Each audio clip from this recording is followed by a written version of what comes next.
Well, welcome everybody to the Firestone Grand Prix of St. Petersburg on a beautiful day here in Florida. And it is our privilege, our pleasure, and our complete and total joy to have you join us here on Fox for the first of 16 race weekends and 17 races, which will see our 2025 NTT INDYCAR Series champion crown. And it all starts here on the unforgiving streets of St. Pete. And welcome to our coverage here from Florida, folks. I am Will Buggs, and I'm delighted to be joined by Townsend Bell and James Hinchcliffe, two men who know only too well what it is to race in the NTT INDYCAR Series, and in Hinch's case, to take victory on these very streets. Gentlemen, what a season stands ahead of us. Oh, so much work has gone into this moment right here. INDYCAR on Fox, we're excited with so many new toys to play with, things to show you over the course of the weekend, but it starts here in practice. 27 drivers, James, who all think that they've had the best preseason training ever. They think they're the one starting today. We're about to find out who's real. Every single one of them thinks that this is going to be their year. Only one of them is going to be right, T-Bell, but there's a lot to learn, a lot of new faces and new places, and it's just such a great place to kick the season off. The energy here is electric. The scene is great. It's a long off season in the IndyCar world. These drivers are itching to get out there and get to work. The 2025 season of the NTT INDYCAR Series is go. Pit lane is open. Cars are on track here on the streets of St. Petersburg. There, Nolan Siegel in the McLaren, the blue, and Papaya car just leaving the pits. Big season for Nolan Siegel after his rookie campaign last year. A couple of races for him last season, but nowhere to hide for this young man this year. He will be in the glare of the spotlight at a team that expects so much.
.630. Now, this man, our fourth fastest driver, Felix Rosenqvist, has been, I think, testing the limits. Maya Shack, big spin there and not hit anything. T-Bell, that is remarkable. That's coming out of turn 3. That's a flat out corner. My goodness. It looks like maybe he...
We have a red flag here in St. Petersburg because this man, Marcus Armstrong, spun the Meyer Shank in, I think, exactly the same place that his teammate had a very lurid moment earlier on in this practice session, but quite incredibly, he too has kept it out of the barriers. Statistically impossible that you could have two drivers from the same race team on the same part of the track, which is massively treacherous, to not only spin, but as you said, Will, not hit anything. Are you kidding me? Wow, it's almost identical. It's almost identical. It's a flat-out fourth gear, almost pulling fifth gear corner on the softs. Might even be fifth. Does he keep it off the wall? Yes, he does. The red flag was thrown, but then you saw him pulling away. These cars through the hybrid system can now restart themselves on the racetrack. So the series is kind of giving the drivers a window, whether that's 10, 15, 20 seconds, whatever it is, to try to get the cars fired. If that doesn't work, they'll throw the red so the AMR safety team can get to them. Obviously, he was able to get the car started after the red was already flown. But Kevin, a 5-minute penalty coming to the 66 for starting that red. That means his session is effectively over, but it's probably not too bad of a consequence because it could have been a lot worse, and if the tires were flat spotted, he might not have got much more useful running anyway. Thank you, Kevin. And that spin and that red came at a time when the times had started to drop considerably. Ericsson, the first to drop into the 101.1s and actually beat the earlier time of Palou on a 1.1. But then O'Ward came by, McLaughlin came by, Palou and Kirkwood dropped it to a 1:00.441. An incredible time here. Defending champion. Oh, that's a crash. And that's McLaughlin again. That's Scott McLaughlin.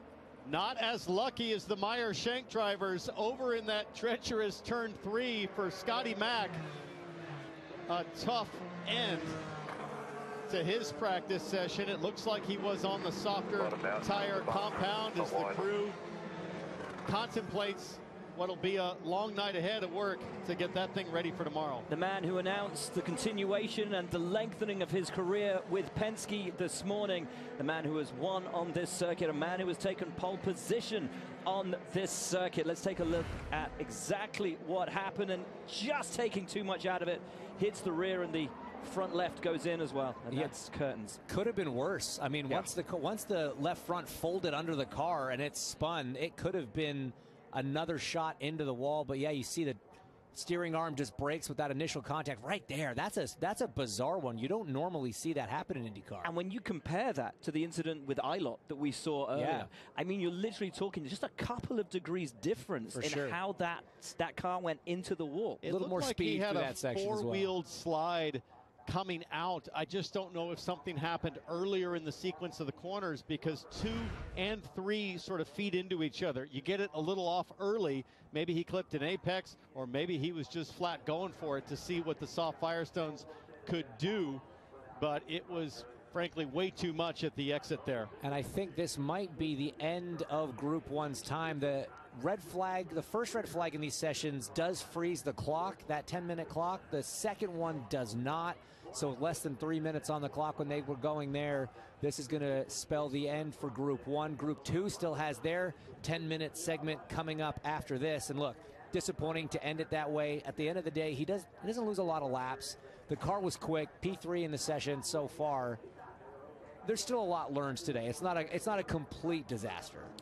And in the running earlier as well, in the long 45-minute session, of course, the 3 Penskes, P2, P3, P4. McLaughlin, the slowest of those 3 with a 1:01.3. But today he goes no further, and this session looks to be reaching its premature conclusion. Carl Kirkwood, your fastest man, 1:04.41.